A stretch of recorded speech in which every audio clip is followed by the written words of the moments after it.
Israel Gaza युद्ध में Israel की राह बहुत आसान नहीं है। देखने में भले ही ऐसा लग रहा हो कि इजराइल ये युद्ध फिलिस्तीन या हमास के लड़ाकों से लड़ रहा है, लेकिन इजराइल के कई दुश्मन हैं। Gaza, Lebanon, Syria, Yemen, Iran और इराक जैसी ताकतें इजराइल के खिलाफ खड़ी हैं।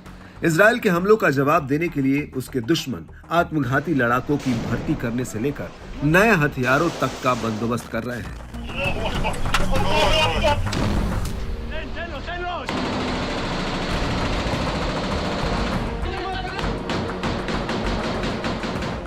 अब हमास के अल कसम ब्रिगेड ने इजरायली सेना पर हमला करने के लिए अपने हथियारों में एक नया रॉकेट RPO-A शामिल किया है।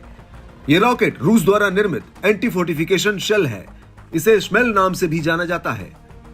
अल कसम ब्रिगेड की माने तो इसका इस्तेमाल पहली बार जबालिया में गाजा ओल्ड स्ट्रीट पर एक घर में तैनात इजरायली सेना की एक खास यूनिट पर हमला करने के लिए किया गया था।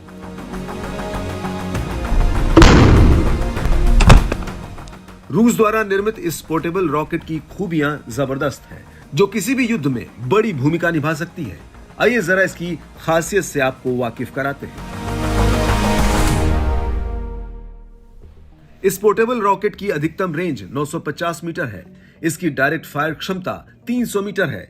यह रॉकेट लॉन्चर युद्ध के मैदान में पैदल सेना के लिए बहुत उपयोगी है। वजन में हल्का होने के चलते पैदल सेना इसे अपने साथ लेकर चल सकती है।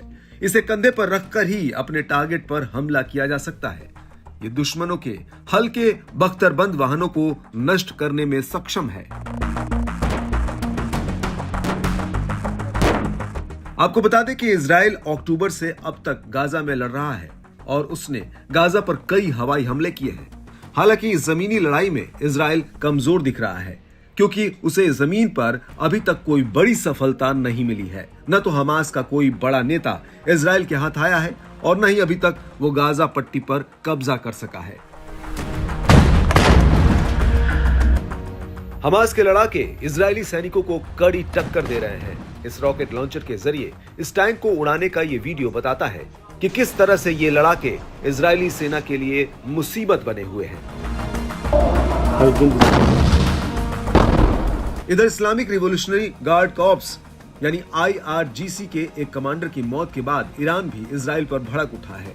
इजराइल को ठिकाने लगाने के लिए ईरान के IRGC की कुद्स फोर्स अफगानी आत्मघाती हमलावरों की भर्ती कर रही है। लगभग 3 महीने से जारी इस युद्ध से जहां गाजा को जान माल का भारी नुकसान हुआ है, वहीं इजराइल के भी काफी सैनिक मारे गए हैं। हालांकि अभी भी इजराइल और गाजा की तरफ से युद्ध रोकने की कोई पहल नहीं दिख रही है।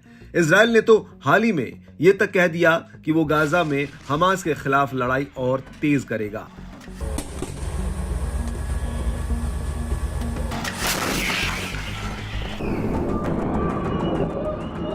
इधर ईरान ने भी अपने कमांडर की मौत का बदला लेने की कसम खाई है। ऐसे में इजराइल के लिए भी ये युद्ध बहुत आसान नहीं है। उसे हूती विद्रोहियों के हमलों से लेकर ईरान तक के हमलों को झेलना है। दूसरी तरफ युद्ध के कारण इजराइल की अर्थव्यवस्था पर भी काफी दबाव बढ़ रहा है।